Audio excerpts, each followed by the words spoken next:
Hello and welcome to my channel Notes ASAP. In this video we will discuss about the chapter 5, that is crafts, industries and colonialism part 1. तो basically इस chapter में हम क्या देखेंगे कि कैसे British ने अपना जो भी एक पॉलिटिकल स्ट्रॉन्ग होल्ड पहले से ही उन्होंने बना के रखी थी, इस पर्टिकुलर वीडियो में हम देखेंगे कि कैसे उन्होंने इंडस्ट्रीज और जो क्राफ्ट्समैन है ये सब के ऊपर भी अपना जो कॉलोनियलिज्म है ये उन्होंने अपना दबदबा बनाने की कोशिश करते रहे। तो पहले चैप्टर से हमने क्या देखा है कि ब्रिटिश क्या हुए थे, इंडिया आए थे और उन्होंने ट्रेडर्स की तरह उन्होंने एंट्री ली थी और ग्रेजुअली उन्होंने क्या किया था, पॉलिटिकल स्ट्रॉन्ग होल्ड उन्होंने इंडिया पे बनाना स्टार्ट किया। फिर उन्होंने लोकल जो राजा और छोटे छोटे रूलर्स थे, चीफ्स थे, जो सरदार थे किसी किसी छोटे जगह के, उनकी जो टेरिटरीज थी, उनकी जो महल थे, वो सबको उन्होंने अपने अंदर में ले लिया और उसके बाद उन्होंने क्या किया, एक रूल बनाया कंपनी का जो कि इंडिया पे वो लोग चला रहे थे। उसके बाद उन्होंने क्या किया कि अपना जो पावर है, जो रिच रिसोर्सेज इंडिया के जो थे पहले, जैसे अलग अलग रिसोर्सेज थे, उस पर कंट्रोल जमाने के लिए उन्होंने क्या किया, कुछ नए न्यू रेवेन्यू लॉज और फॉरेस्ट लॉ उन्होंने बनाने लग गए। इसके वजह से क्या हुआ कि जो धीरे धीरे करके जो ट्रेडिशनल इंडियन क्राफ्ट्स और इंडस्ट्रीज थी, इनके ऊपर भी वो इफेक्ट दिखने लग गया। So starting from Indian industries on the eve of British conquest. तो इंडियन इंडस्ट्रीज किसके ऊपर ब्रिटिश जो थे, ब्रिटिशर्स किसके ऊपर मेन फोकस कर रहे थे, इंडियन इंडस्ट्रीज पे। तो क्या होता है, 18th सेंचुरी से पहले का ये जो टाइम था उसमें क्या रहता था, जितने भी इंडियन विलेजेस थे वो लोग बहुत ज़्यादा सेल्फ सफिशिएंट यूनिट्स थे। मतलब कि वो लोग अपना जो रहना सहना, जो उनकी मेन एम्प्लॉयमेंट था, वो कहाँ से आते थे, वो लोग वीवर्स थे, पॉटर्स थे, गोल्ड स्मिथ और कारपेंटर्स। वीवर्स मतलब जो बुनाई का काम करते हैं, पॉटर्स मतलब जो घड़े और मिट्टी का जो सामान आता है उनको पॉटर्स बोलते हैं, गोल्ड स्मिथ मतलब जो गोल्ड का काम करते हैं, और कारपेंटर्स मतलब जो फर्नीचर का काम करते हैं। तो ये सब लोग ये लोग आर्टिशंस थे जो कि ये सब काम करते थे। जो भी आर्टिशन प्रोड्यूस करते थे डिफरेंट क्लोथ या फिर कुछ अलग इम्प्लीमेंट्स करते थे, फर्नीचर, ज्वेलरी और वेसल्स बनाते थे, यही उनकी जो डेली नीड्स थी उसको अच्छे से फुलफिल कर रही थी। फिर एक यूनिक फीचर है इंडियन इकोनॉमी का जो कि है union of agriculture and handicrafts industry. फिर क्या आता है, एक विलेज इकोनॉमी जिससे चलती थी, जैसे इंडिया की भी एक अलग इकोनॉमी पॉलिसी है, मतलब वहाँ पे क्या क्या किस चीज़ में पैसे इन्वेस्ट होते हैं वो सब एक फाइनेंस मिनिस्टर बताता है। वैसे ही पहले के टाइम में एक विलेज की इकोनॉमी हुआ करती थी जिसकी एक मेन फीचर क्या रहता था कि कॉम्बिनेशन ऑफ एग्रीकल्चर और हैंडीक्राफ्ट इंडस्ट्रीज, मतलब एक फार्मर और एक आर्टिशन मिल के दोनों काम किया करते थे। वीविंग और स्पिनिंग ये क्या रहते थे, पार्ट टाइम एक्टिविटी रहती थी जिसमें कि वो लोग रिक्वायरमेंट ऑफ क्लॉथ को फुलफिल किया करते थे। मतलब जो भी कपड़ा बनता था वो वीविंग और स्पिनिंग से बनता था। ये दो मेथड्स है जो हम आगे पढ़ेंगे। फिर आते हैं जो अलग आर्टिशंस थे, वो लोग शेयर ऑफ क्रॉप्स करते थे in return of their services. मतलब क्या करते थे, उनको अगर कुछ सर्विस चाहिए रहती थी तो वो लोग क्या करते थे, अपने जितने भी क्रॉप्स है उसका वो लोग बंटवारा कर लेते थे। जैसे कि जो भी आर्टिशंस रहते थे, जो ऐसे जो फोटो में आप देख पा रहे हो, जैसे बास्केट वीविंग, बास्केट की बुनाई करना, बास्केट बनाना, और दूसरे फोटो में पॉटर्स, ये लोग जितने भी आर्टिशंस थे इनको जो लोकल रूलर्स और लैंडलॉर्ड्स थे ये बहुत ज़्यादा प्रेस करते थे और उनको बहुत ज़्यादा मतलब काम दिया करते थे, जिसके वजह से जितने भी आर्टिशंस और जो भी weavers, potters, goldsmiths, carpenter, ये सब का गुजारा अच्छे से चल रहा था। ये सब हो रहा था बिफोर द 18th सेंचुरी। उसके बाद अर्बन इकोनॉमी कैसे चल रही थी कि एक इंडिया की जो जितने भी इंडियन के मार्केट्स थे वो हाईली डेवलप हो रहे थे और अट्रैक्ट क्या कर रहे थे, वर्ल्ड वाइड नेटवर्क को। और इंडियन जो क्लोथ है जैसे कि कॉटन, सिल्क, ये और Indian crafts were known for their excellent quality and craftsman. मतलब जितने भी कॉटन और सिल्क और इंडियन के क्राफ्ट्स थे ये बहुत ज़्यादा अच्छी क्वालिटी के हुआ करते थे और क्राफ्टमैनशिप इन लोग को मिलती थी। अब ये जो टेबल हमने लिखा है ये उस टाइम के क्या थे, मेन सेंटर्स थे जो जहाँ पे ये मेन जो क्लोथ आइटम्स है वो मिला करते थे। जैसे कॉटन का जो मेन सेंटर था वो था Dhaka, Ahmedabad and Masulipatnam. Silk fabric का था लाहौर, आगरा, मुर्शिदाबाद, और वुलन शॉल्स एंड कारपेट्स का था कश्मीर, लाहौर एंड आगरा। तो ये टेबल थोड़ा इंपॉर्टेंट हो जाता है क्योंकि मेनली ये बीच में से निकाला हुआ एक टेबल है जिसमें पैराग्राफ फॉर्म में लिखा रहता है, उसको मैंने एक शॉर्टकट करके टेबल फॉर्म में किया। तो ये सब हम याद कर सकते हैं कि 18th सेंचुरी ब्रिटिशर्स के आने से पहले ये सब जगह पे कपड़े ट्रांसपोर्ट हुआ करते थे या बना करते थे। उसके बाद ये जितने भी कॉटन, जैसे कॉटन, सिल्क फैब्रिक्स और वुलन शॉल्स एंड कारपेट्स के अलावा भी कुछ इंडियन प्रोडक्ट्स हैं जैसे कि gold, silver, jewellery, metal work, Ivory items, shields, arms, ships etcetera, ये सब भी उस टाइम में बहुत ज़्यादा डिमांड में थी। जो भी इंटरनल और एक्सटर्नल ट्रेड होता था ये डेवलपमेंट ऑफ बैंकिंग सिस्टम में उन्होंने मतलब बढ़ने लगे। जैसे ये जो इंटरनल और एक्सटर्नल ट्रेड होता है, जैसे इंडिया का कपड़ा अगर बाहर जाता है तो इससे क्या होता है कि एक डेवलपमेंट हो जा रहा था बैंकिंग का, क्योंकि कुछ भी सामान को एक्सपोर्ट कराने के लिए भी we need money. So north India में जो जगत सेठ और नागर सेठ थे और साउथ इंडिया में चेट्टीज, ये लोग क्या इनकरेज कर रहे थे? ट्रेड और कॉमर्स। मतलब ट्रेड मतलब ये जितना भी हम लोग कपड़ा बनवा रहे हैं या बना के भेज रहे हैं, इससे ट्रेड हो रहा था, और कॉमर्स मतलब पैसे भी लग रहे थे और पैसे भी मिल रहे थे। तो ये सब जो था, ये बैंकिंग सिस्टम एक हाईली डेवलप्ड हो गया था।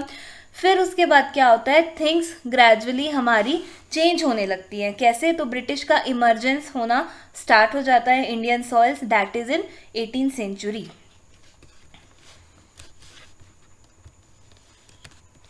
फिर उसके बाद आता है the advent of British and decline of Indian handicrafts. अब हम इसमें देखेंगे कि कैसे ब्रिटिशर्स का आगमन होता है, कैसे उन्होंने अपना जो हुकूमत है वो चलानी स्टार्ट की, और कैसे इंडियन हैंडीक्राफ्ट्स डिक्लाइन होते गए। तो एक प्रेसिडेंट है जॉन सुलिवान, जो कि बोर्ड ऑफ रेवेन्यू है, मद्रास के हुआ करते थे। उन्होंने एक सेंटेंस बोला था कि our system acts very much like a sponge, drawing up all the good things from the banks of Gangas and squeezing them down the banks of Thames। तो ये जो स्टेटमेंट है ये बहुत ट्रू है। जब हम इसको ब्रिटिश की इकोनॉमिक पॉलिसीज़ ऑफ इंडिया से हम देखेंगे, मतलब इस सेंटेंस का मतलब क्या हो रहा है कि जो भी बाहर के लोग, ब्रिटिशर्स हो चाहे पोर्टुगीज़ हो, कोई भी या यूरोपियन, वो क्या कर रहे थे उस टाइम पे कि वो हमारे पूरे इंडियन सिस्टम को, हैंडीक्राफ्ट इंडस्ट्री को, वो लोग एक स्पॉन्ज की तरह, स्पॉन्ज क्या होता है? एकदम जो जिसमें हम बहुत सारा पानी इकट्ठा कर सकते हैं या जो भी रहता है, एकदम सॉफ्ट सा एक स्पंज रहता है।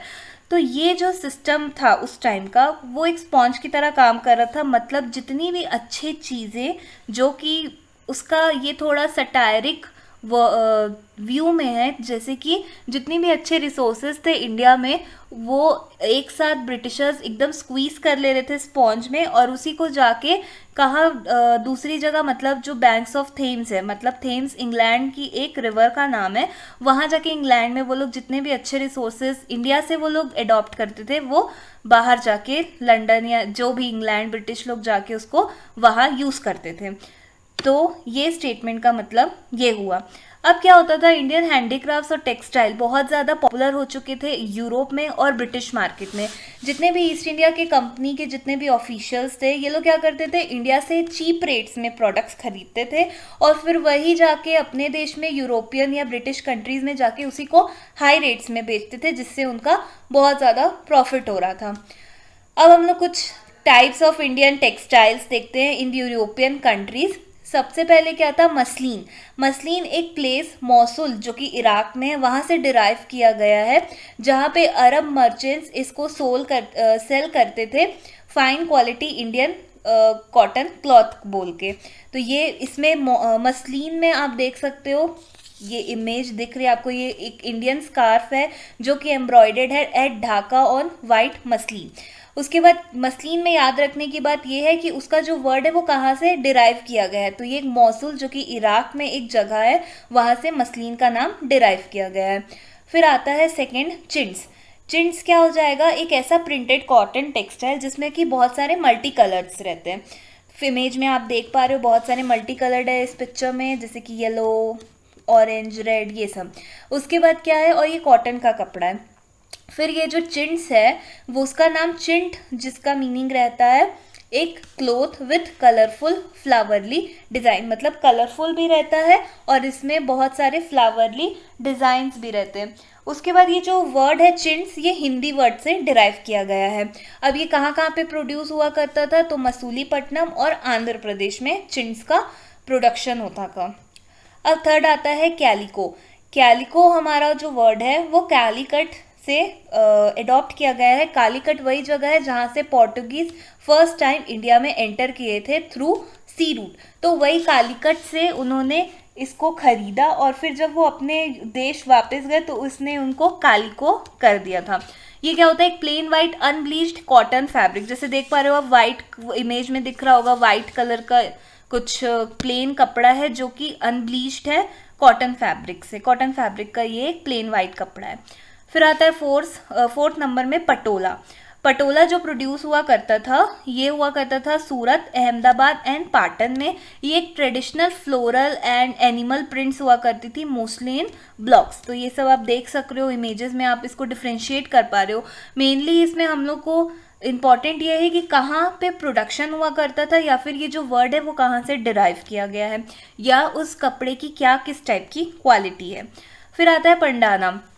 बंडाना एक हिंदी वर्ड से डिराइव किया गया है बंधना, बांधना। तो बांधना का मतलब क्या होता है, टू टाई। ये ब्राइट कलर्स के होते हैं, प्रिंटेड स्कार्फ रहते हैं जो कि हम हेड या फिर नेक में बांधते हैं। जो अभी रिसेंटली थोड़े टाइम पहले हमने बंडाना देखा था वो यही होता है। ये कहाँ पे प्रोड्यूस हुआ करता था, ये राजस्थान और गुजरात में हुआ करता था। इसमें जो मेथड ऑफ टाइंग और डाइंग होते हैं ये दोनों यूज होता है। तो एग्जामिनर ये पूछ सकता है in which type of cotton textile method of tying and dyeing is use, तो हम लिखेंगे bandana. Now the sixth fabric is jamdani. So jamdani क्या होता है, ये एक फाइन क्वालिटी का मसलिन कपड़ा रहता है जो कि डेकोरेटिव डिजाइन्स का रहता है, जिसको हम बुनते हैं ग्रे और वाइट कलर्स में। तो आप इमेज में देख पा रहे हो वाइट कलर में इसको बनाया गया है। ये कहाँ पे प्रोड्यूस हुआ करता था, ये ढाका और लखनऊ। ढाका मतलब आज के टाइम का बांग्लादेश। इसमें क्या रहता है, मिक्सचर रहता है गोल्ड और कॉटन थ्रेड्स का। मेनली यूज इट्स वीविंग, मतलब गोल्ड और कॉटन से मिलाकर इसकी बुनाई करा करते थे। फिर आता है सेवेंथ नंबर में डंगरीज। डंगरीज क्या रहता है, ये कोर्स वैरायटी का इंडियन कालीको है। मतलब इंडियन जो हमने अभी सेकंड में कालीको पढ़ा था, कालीको से ही एक ये कोर्स वैरायटी उसी का निकाला हुआ है। और फिर आता है जिंगम। जिंगा एक टाइप का कॉटन फैब्रिक होता है जो कि स्ट्रिप्स और चेक्स में रहता है। जैसे आप इमेज देख पा रहे हो, जैसे जो मेन रहते हैं वो चेक शर्ट्स पहनते हैं, लड़कियां भी चेक शर्ट्स पहनती है। तो आपको याद रखना है कि चेक्स या फिर स्ट्रिप्स जिंगम वाले टेक्सटाइल से कोरिलेट करता है।